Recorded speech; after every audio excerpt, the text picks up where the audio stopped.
Joyful and studying first class. Today I am telling about story. అందుకని ఊళ్ళో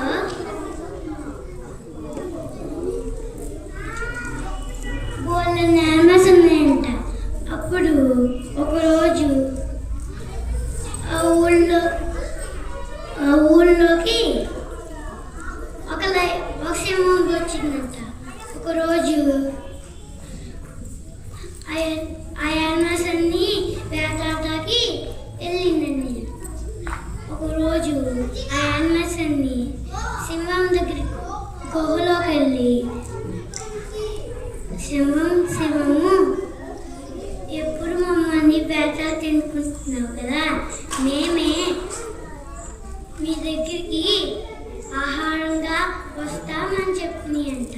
అప్పుడు ఒకరోజు కొండేలు వచ్చిందంట. అప్పుడు కొండేలు ఆలోచిస్తూ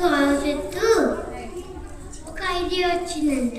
అప్పుడు సింహం దగ్గరికి వెళ్ళి, సింహము నీలాంటి ఇంకో సింహము రాజు అవ్వాలని అనుకుంటుంది అని చెప్పింది.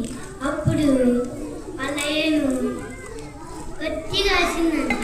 అప్పుడు ఎక్కడో తీసుకెళ్ళమంట.